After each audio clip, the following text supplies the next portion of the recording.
Sony is sounding off about using AI to actually cut costs, while Microsoft is calling out Apple by name on stage. We've got big moves in AI and education as OpenAI drops GPT Edu. And we'll check out Perplexity's new feature that does cater to pretty much every learner. And yes, it's all using AI. Stick around to the end of the video to see that one. Let's run all of this AI news down because there's a lot to cover. Hey everybody, my name is Dries. I have a master's degree in educational technology and new media. So today we're going to be talking a lot about educational technology and new media. Let's start out with some media.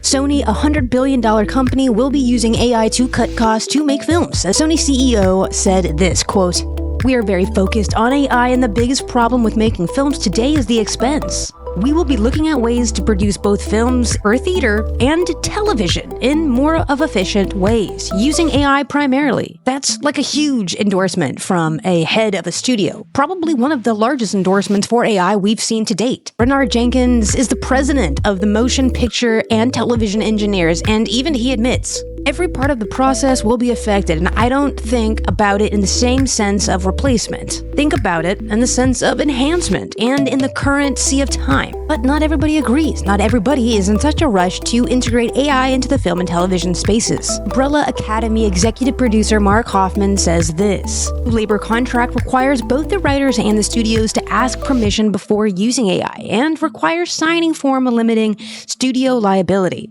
However, Hoffman said in general, AI simply isn't being used in the same ways that we think it is. Some folks in the industry are saying, AI is already heavily being used and leveraged to make some of these films. Matt Nix is the showrunner for Burn Notice and True Lies, and this is what he said about it. "No one in Hollywood's writers' rooms is going to use AI because it's wrong and evil. A lot of people are going to come back from the bathroom with very good ideas." He's claiming it's actually really unethical, and people go to restrooms and back rooms and use AI and then don't admit they used AI and then come back and share those ideas, and those ideas then get turned into film.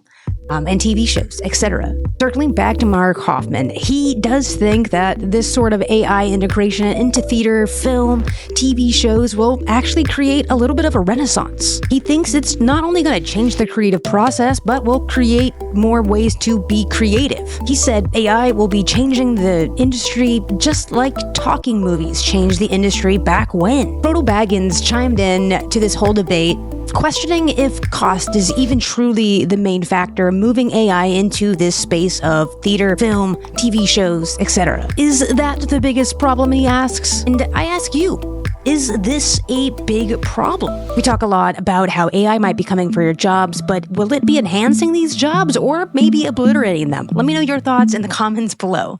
Moving on to the benchmark battle, or whatever we want to call it, the ongoing rivalry between Microsoft and Apple. Microsoft was showing off its benchmarks for the new Surface laptop, and they called Apple out by name on stage, saying this, quote, "The new Surface laptop would be 58% faster than a MacBook Air with an M3 chip.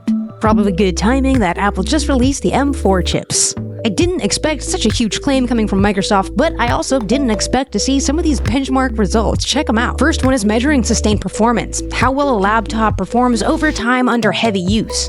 Surface laptop performed 50% higher. The second benchmark I want you to look at measures peak performance, how well the laptop performs during intense short tasks. The Surface laptop performed about 16% higher there. These benchmarks do show that the Surface laptop tends to be quicker at processing, quicker at rendering than the M3. Surface laptop significantly outperformed the MacBook Air with an M3 in one specific area, AI.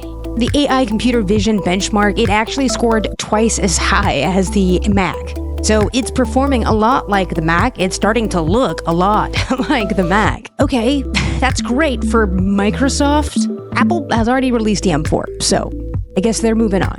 The official launch for the Surface laptop is not until June 18th, so we probably won't get real-world experience and reviews until then. But if anything, these benchmarks are quite promising. Let me know your expectations for the Surface laptop, if any, in the comments below. Let's move on to educational technology, one of my favorite topics.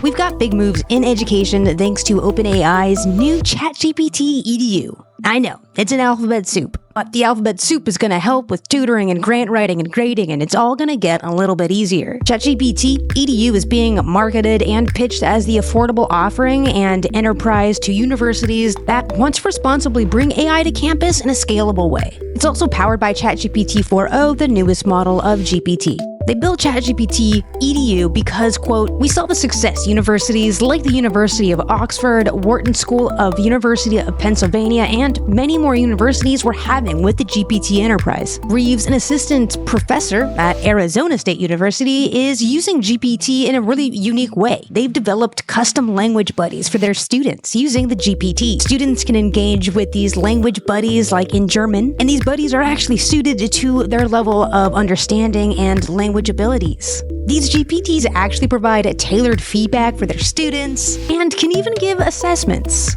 Some other ChatGPT Edu features include, but are not limited to these: access to GPT-4, custom GPT creation, higher message limits than the free version of ChatGPT, support for over 50 languages, custom security, data privacy, and admin controls like permissions. And an added bonus, ChatGPT Edu does say all conversations, all GPT's data that's trained on this model will not be used to train other OpenAI models. So, professors, breathe easy. Moving on to a very another cool integration of AI for educational purposes and content creation purposes. Perplexity AI has dropped Pages, which is going to cater to all sorts of learners and content creators alike. I'm not entirely sure how I feel about the content creation part of it, but the Pages part seems pretty cool. The new Pages is sort of Wikipedia, but it also works for just about any learner you are. Well, kind of. If you're a curious thinker who likes to share the stuff that you've learned, this is going to be perfect for you. Pages blends the creative, the query, and the collaboration all together. The idea is you search any topic and instantly you get like a well-structured page.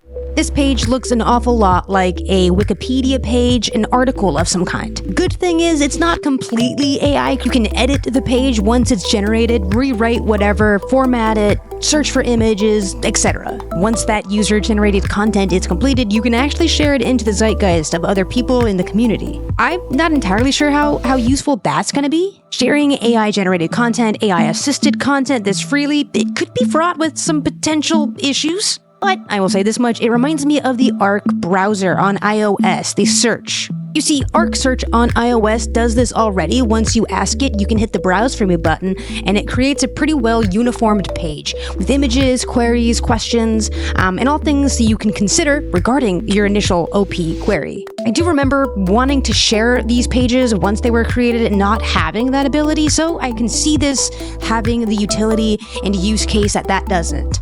However, it's Arc iOS search. I don't think this is going to be much better because it's a beautiful UI. I digress. Let's keep going. Pages is rolling out today to some users. On your Perplexity account, you just gotta click the Create Page button in the Library tab and boom, you're going. Have you tried it yet? And how do you feel about these AI-generated, user-generated content that's all kind of an aggregate style? Again, I feel like this is sort of a trend that's popping up, right? It's like a UI that's created by AI for the user. I think it's quite responsive.